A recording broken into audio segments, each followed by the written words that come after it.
Motivo de muita alegria, mas também de tremor e temor estar aqui nessa noite para tratar da palavra de Deus num tema, num culto e principalmente numa igreja que nos é muito querida pela ação, a prática em missões. Então, sou muito agradecido pelo privilégio, pelo convite, a confiança do pastor da igreja, do conselho, cedendo seu púlpito. Anualmente estamos aqui com os nossos missionários do Nordeste, contando com o apoio do Ministério de Missões dessa igreja, que tem sido um parceiro há muito tempo, e aproveito para também dar o testemunho de que, por causa dos encontros aqui, ganhamos um encontro parecido no centro-oeste do país para os nossos missionários. A Ana Fonte esteve lá como uma das palestrantes. A Igreja Central de Cuiabá, desafiada o ano passado, o pastor e alguns presbíteros que estiveram participando do Congresso de Plantação de Igreja, vendo como a Igreja Primeira faz, resolveu desafiar a sua igreja a receber. E pela segunda vez, tivemos agora, encerramos essa semana, eu posso dizer um dia, mas minha cabeça ainda está num voo de um lado, um voo para outro, mas agora estamos encerrando domingo passado, lá em Cuiabá, o nosso encontro com 87 missionários que foram tratados durante 3 dias e meio por a igreja de uma forma muito carinhosa, posso até dizer mais calorosa do que aqui por causa do calor de Cuiabá, não é? Mas a alegria da igreja que tem nos recebido. Então, quero agradecer pelas esposas dos missionários, que são também recebidas aqui, pela captação, pelo treinamento, pelo amor, pelo carinho, pelo grande bazar missionário e tudo que se refere ao cuidado com os missionários. Então, agora, nós temos o encontro Nordeste aqui e o encontro Norte e Centro-Oeste em Cuiabá. Que coisa boa, né? O Brasil sendo abraçado por 2 igrejas. E como isso é interessante. Nós louvamos a Deus por isso, e um dos preletores que estavam lá, o pastor Jonas Uski, também se sentiu desafiado a levar a Igreja Central de Limeira, uma grande igreja também, para fazer o encontro Sudoeste e Sul. Por quê? Porque quando nós fazemos missões, todos aqueles que acreditam, a nossa igreja passa adiante o bom exemplo. Então, primeira igreja, muito obrigado por todo o apoio aos missionários que não estão ocupando esse púlpito agora, mas cabe a mim representá-los. E eu quero agradecer o carinho, o cuidado de vocês, a paciência que vocês têm com a irmã Norma. Continue a amando e tendo toda a paciência e carinho com ela, porque quando ela quer montar aquele armário, sai de perto, né? Mas tudo é feito com muito carinho, o presbítero Dário, todos os irmãos que acompanham, as irmãs que estão ali, e o conselho da igreja que incentiva. Muito obrigado. Queridos, eu gostaria de meditar na palavra do Senhor hoje sobre o tema a promessa missional de Deus à sua igreja. Abra a palavra do Senhor no capítulo 12 de Gênesis, e vamos ficar em pé para fazer a leitura apenas dos 5 primeiros versículos a uma só voz. A promessa missional de Deus à sua igreja, tendo como base, personagem, para a nossa meditação, Abrão, pai da fé, esse missionário, esse chamado que o Senhor trouxe a ele e a nós. Gênesis 12, os 5 primeiros versículos, vamos ler a uma só voz o que diz a palavra de Deus. Leamos. Ora, disse o Senhor a Abrão: sai da tua terra, da tua parentela e da casa de teu pai, e vai para a terra que te mostrarei. De ti farei uma grande nação, te abençoarei, te engrandecerei o nome. Sê tu uma bênção. Abençoarei os que te abençoarem, amaldiçoarei os que te amaldiçoarem. Em ti serão benditas todas as famílias da terra. Partiu, pois, Abrão, como lhe ordenara o Senhor. E Ló foi com ele. Tinha Abrão 75 anos, quando saiu de Harã. levou Abrão consigo a Sarai, sua mulher, e a Ló, filho de seu irmão, e todos os bens que haviam adquirido, e as pessoas que lhe acresceram em Harã, partiram para a terra de Canaã e lá chegaram. Querido Deus, amado Pai, nós queremos mais uma vez elevar os nossos pensamentos, os nossos sentimentos diante do Senhor, buscando que nesse momento, depois de havermos adorado o Senhor, confessado pecados, louvado o Teu nome, nós estamos agora, ó Pai, após consagrar dízimos e ofertas, nós queremos suplicar que o Senhor trate conosco diretamente pela Tua palavra, que não permita que possamos estar aqui por estar. O Senhor nos trouxe porque o Senhor nos ama e congrega cada um dos irmãos aqui neste lugar. E que possamos voltar para as nossas casas certo que falamos com Deus, mas também mais certos que o Senhor falou conosco. Oramos agradecidos por essa igreja que nos acolhe, pela sua liderança, de forma muito especial pela vida do teu servo pastor, que recebe do Senhor mais um ano de vida para se iniciar. Continua, ó Pai, trabalha conosco sempre, no nome de Jesus, oramos. Amém. Podeis sentarmos, irmãos? Antes de entrar propriamente no tema, a promessa missional de Deus à sua igreja, eu queria, não sei se é um desabafo, mas eu queria falar um pouco sobre a habilidade que Deus tem de nos contrariar. É muito intenso quando nós olhamos a Bíblia Sagrada e vemos que nas escolhas de Deus, Ele sempre vai trazer para nós contrariedade. O Senhor cria o jardim, coloca ali um homem, coloca a mulher. Acredito que o melhor que Deus tinha, Ele fez em Adão. O melhor que Ele tinha, Ele fez em Eva. Adão feito pelo próprio Deus. Que homem bonito, perfeito, que padrão de beleza extraordinário, de capacidade que Deus dotou aquele homem e também a sua mulher. Mas aquele homem e aquela mulher desobedecem, e na escolha de Deus, Deus não destrói eles de forma total. O pecado trouxe suas consequências, separação, o pecado trouxe morte, mas o Senhor continua se relacionando com esses dois indivíduos. O Senhor trata com eles, com seus filhos. O Senhor vai caminhando com eles.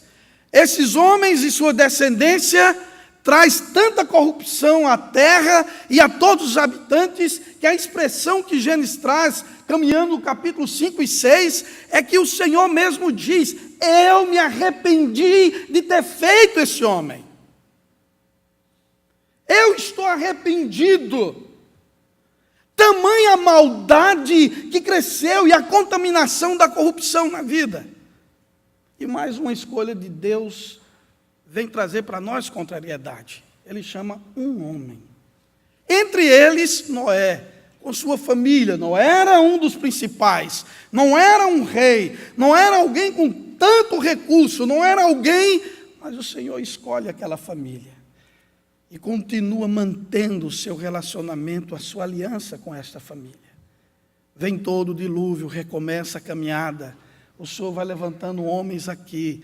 O Senhor vai levantando pessoas ali. O povo do Senhor vai crescendo. E mais uma vez, os homens vão desobedecendo, se afastando de Deus. O mundo precisa de um missionário. O mundo conhecido precisa ser alcançado. Deus quer se revelar às nações.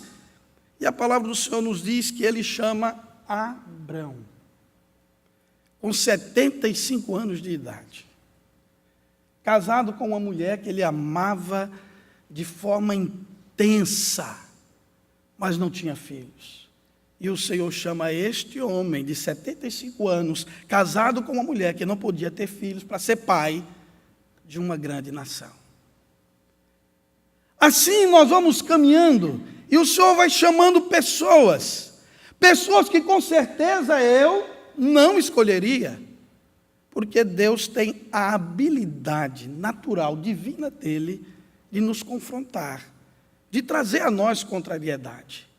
Ele chega para este homem já estabelecido, este homem que já tinha suas posses, esse homem que tinha todo o seu rebanho pastando, bebendo em suas próprias terras, esse homem que morava em casa de tijolos, esse homem que tinha consciência que não poderia ter um filho, não usou de qualquer outra artimanha que era aceita de tomar uma serva, uma mulher para lhe dar descendência, mas já havia entre Abraão e Ló um relacionamento mais do que tio e sobrinho. Algo que os aproximava, algo que fazia já ter uma filiação, uma transferência de bens no futuro. Um homem com uma vida arrumada, um homem que estava ali estabilizado, e o Senhor chega, e a palavra do Senhor diz: ora, disse o Senhor a Abraão, sai da tua terra, da tua parentela, da casa do teu pai, e vai para a terra que eu te mostrarei. Irmãos, dentro do que nós entendemos da promessa missional de Deus, o melhor que Deus tinha em sua promessa para chegar a todos os cantos, Ele chama um homem que, com a nossa visão curta, pequena, seria impossível que acontecesse. Mas o texto lido nesta noite, ele nos revela 3 verdades sobre a promessa missional de Deus à sua igreja. A primeira promessa, ou a primeira verdade dessa promessa missional de Deus, irmãos, é a imutabilidade do propósito. O Senhor chama alguém que eu não chamaria, o Senhor exige o que eu não poderia exigir daquela pessoa, mas o Senhor faz uma promessa, e essa promessa não pode sofrer qualquer tipo ou variação de mudança. A igreja do Senhor é chamada para cumprir o propósito missional dela. E o propósito está, você deixa sua Bíblia aberta, do versículo 2 ao versículo 3, leia comigo, todos juntos. De ti farei uma grande nação, te abençoarei, te engrandecerei o nome, se tu uma bênção, abençoarei os que te abençoarem, amaldiçoarei os que te amaldiçoarem. Agora bem forte, irmãos, em ti serão benditas todas as famílias da terra. Esse é o propósito missional de Deus à igreja. É que toda família da terra seja abençoada com a revelação de quem é Deus, do propósito de Deus, quem Ele é e o que Ele faz por nós. Nós somos chamados como igreja, sim, irmãos. Aqui em Recife, na Zona Norte, Zona Sul, Mata Norte, Mata Sul, no nosso Agreste, no nosso Sertão, em nosso Nordeste, em nosso país, fora dele, em todos os continentes, porque onde há pecador, precisa chegar a bendita promessa missional de Deus. Em ti serão benditas todas as famílias da terra. Essa é uma promessa que atravessa as fronteiras culturais, atravessa as fronteiras linguísticas, demográficas, geográficas. A igreja do Senhor é chamada para cumprir cabalmente essa missão. Irmãos, eu fico pensando da minha casa, se o evangelho não tivesse chegado na minha família. Deus tem um propósito. Deus pega uma família totalmente católica, apostólica, romana, coloca um jovem de criação cristã, que tem um belo nome como o meu, que era o meu pai, Mariano também, a conhecer uma jovem que não era cristã, que a família não tinha nenhum apreço para o cristão, mas faz com que ele se apaixone de alguma forma, e de que, de alguma forma, o evangelho chegasse em minha casa, na minha vida. Quantos de nós não temos histórias parecidas com essa? Casas e famílias que foram impactadas, transformadas, abençoadas por causa do evangelho. Em ti, Abraão, serão benditas todas as famílias da terra. Foi a promessa que continuou a Isaac e a Jacó, que continuou ao Israel, que continuou ao Israel de Cristo.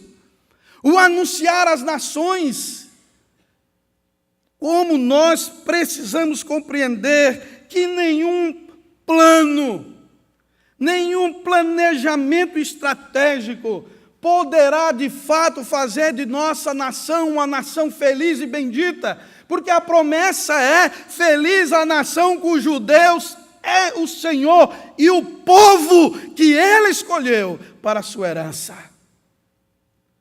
O que o nosso país precisa é que cada homem e mulher cristão cumpra cabalmente a missão que foi lhe dada: compartilhar quem é Deus, o que Deus fez e faz, o Deus Salvador, o Deus que criou todas as coisas, o Deus que continua a agir de conformidade com sua soberana vontade, contrariando nossas opiniões, transformando aquilo que era impossível de ser transformado.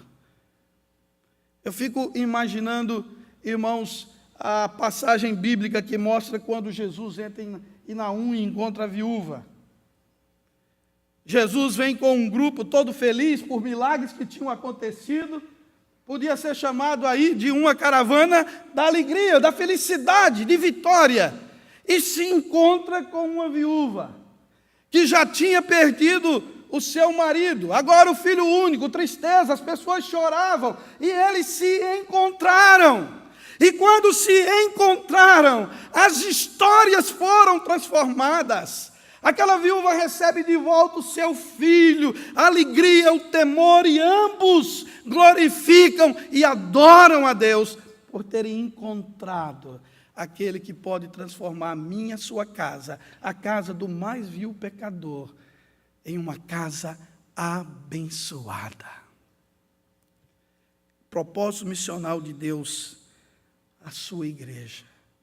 Ele chama Abrão e diz: em ti serão benditas todas as famílias da terra. Como é gostoso, prazeroso ao coração quando nós temos a colheita na igreja, quando nós estamos recebendo os nossos membros para a profissão de fé e batismo. Não dá para contar a história de cada um. O conselho que acompanha sabe, o pastor, os irmãos que discipularam, sabe as histórias. Mas quantas histórias que chegam ao altar, à presença, que de forma pública agora está assumindo seu compromisso por Cristo, porque houve algo novo em suas vidas.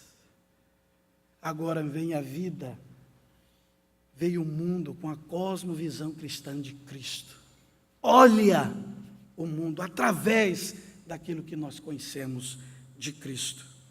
Abrão é impactado.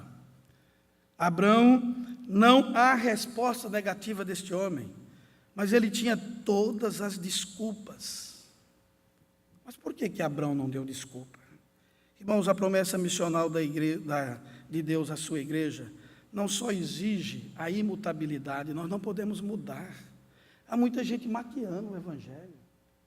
Há muita gente tratando o Evangelho como o pescador trata a isca para pegar vários tipos de peixes.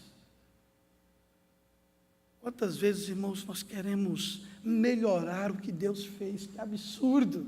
É por isso que Deus continua contrariando. Devemos apresentar o Deus como Ele é. Como Ele diz ao profeta: Israel não é meu como este barro na mão do oleiro, que Ele faz como Ele quer, que Ele é Senhor absoluto. Mas também, irmãos, nos revela a verdade, porque ela exige da igreja obediência incondicional. Nós não podemos mudar o propósito, mas para cumprir esse propósito, exige de nós uma obediência incondicional. Vivemos hoje no mundo das condições. Todo mundo tem direito. Eu ainda nasci no Brasil onde a gente tinha deveres cívicos, respeitar a bandeira. Era a alegria da família no interior ver o filho marchando dia 7 de setembro. Eu tinha certeza que ganharia um sapato novo, a farda engomada. As pessoas tinham o direito de respeitar, o som não podia ser maior do que na rua. Havia respeito pelas autoridades. Havia. Hoje nós temos estatutos que só têm direitos. A igreja do Senhor está embolada no meio de tudo isso, irmãos. O que o Senhor exige do crente é obediência. A minha avó também de Jeane Neumann, que está ali sentadinha me ouvindo, minha prima querida, às 5 horas da manhã, em Garanhuns, no frio, ela levantava para ir para o culto doméstico, o culto matutino. Muitas de nossas igrejas tinham o culto matutino. Antes do café da manhã, falar com Deus. E lá em Garanhuns, quem conhece Garanhuns, que é a 8ª maravilha do mundo, sabe o que eu estou falando. Frio. Mas nós íamos. Ela acordava para ir com ela. Mulher temente a Deus, mulher de oração. Chegava na igreja, 50, 60 pessoas na igreja lá de Heliópolis, chamada Igreja Presbiteriana do Arraial.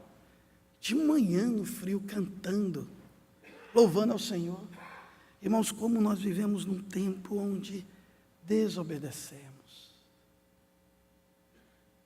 Do tempo que muitas vezes nós olhamos para os nossos filhos no domingo de manhã, e aquela dó do coração, ele está lá dormindo tão bonitinho, a semana toda, muitas coisas, além da escola, o inglês, o francês, a natação, o balé, tantas coisas. Aí está, o bichinho, só hoje eu vou deixar ele dormindo em casa.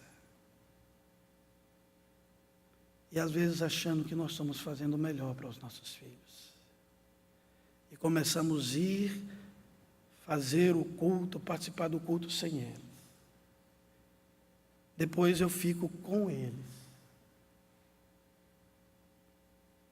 Irmãos, nós vivemos num mundo que precisa dar resposta para essa nação corrupta, que quer tomar os nossos filhos, destruir os nossos casamentos, destruir tudo aquilo do qual Deus nos ensinou como regra de fé e de prática. Aquele homem não abre a boca para dizer: Senhor, eu tenho uma contraproposta. A minha idade já está avançada, 75 anos. Sara não vai ter filho, mas tem Ló, mais jovem.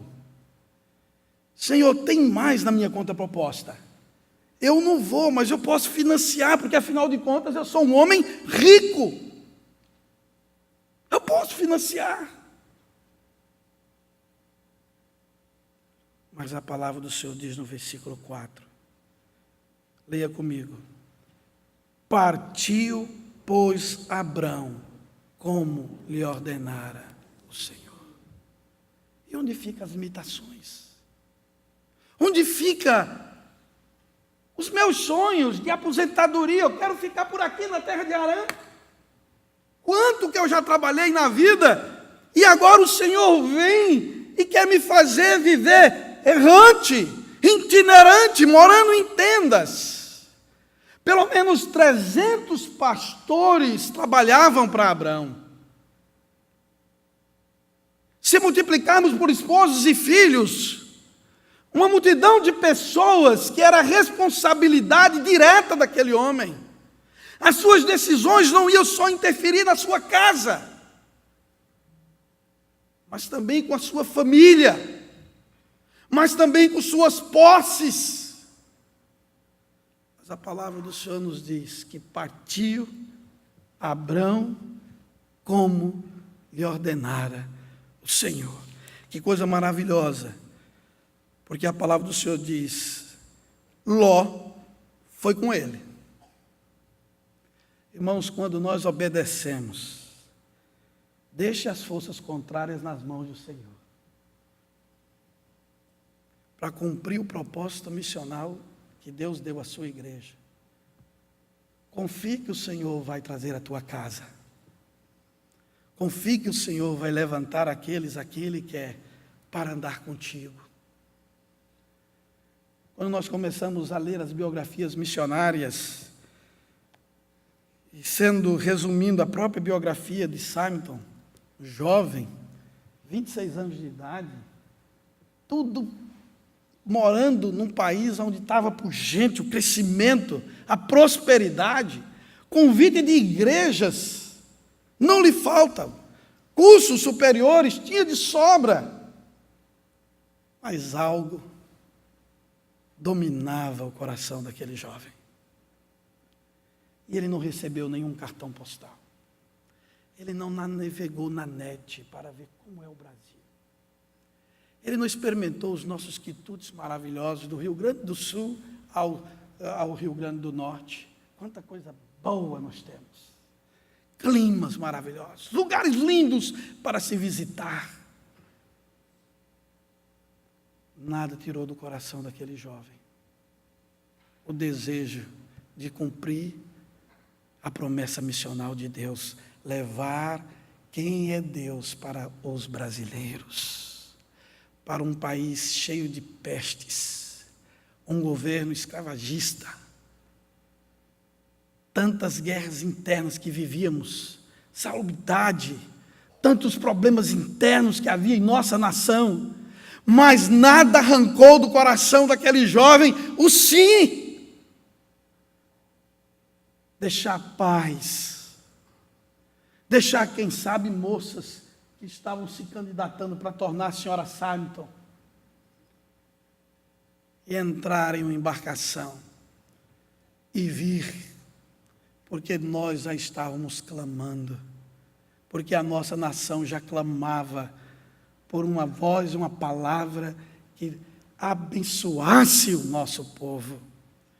Irmãos, a palavra do Senhor nos mostra que Ló foi com ele, Sara também. A preocupação que nós temos com as mulheres. A gente fala, pastor, até eu vou, mas o Senhor precisa convencer, né, a mulher.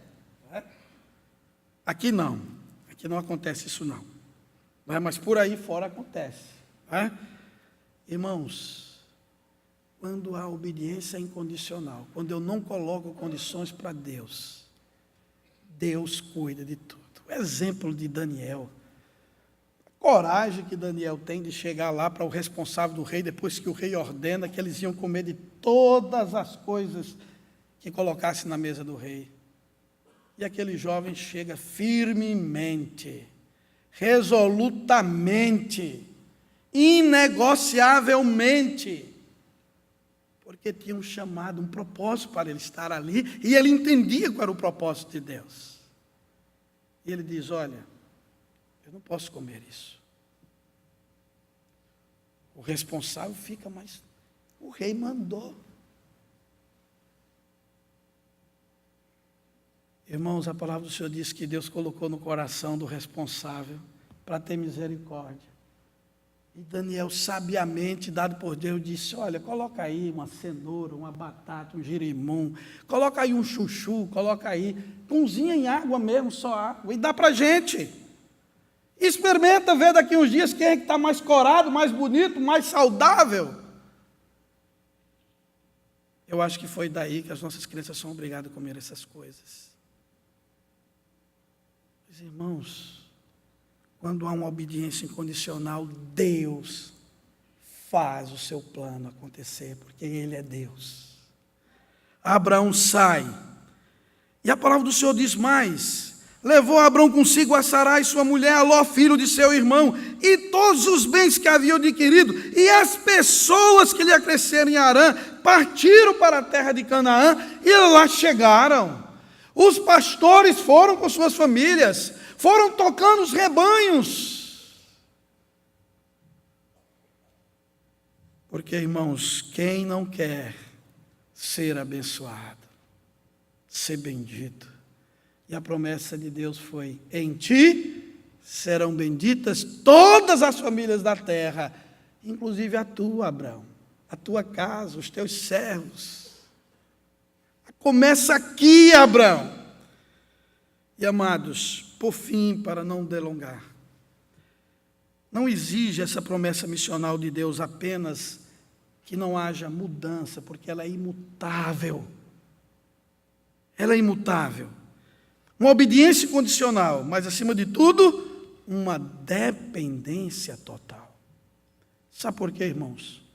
Porque não era Abraão que ia fazer. Deus deixou muito claro na sua promessa quem é que faz. Olha o que diz o texto sagrado. Vamos ler mais uma vez o versículo número 2 e 3. Vamos juntos?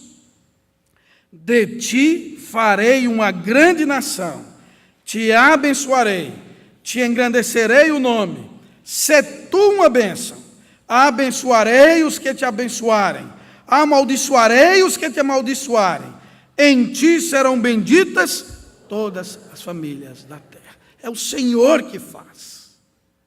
Ele diz para ele: de ti farei uma grande nação. Eu vou engrandecer o teu nome. Eu vou abençoar quem abrir a porta para você. Vou amaldiçoar quem quiser trancar a porta para você. Irmãos, o propósito missional da igreja requer de nós obediência e dependência, porque quem faz é o Senhor. É Ele que vocaciona, é Ele que levanta, é Ele que elegeu. Antes da fundação do mundo, cabe a nós pregar.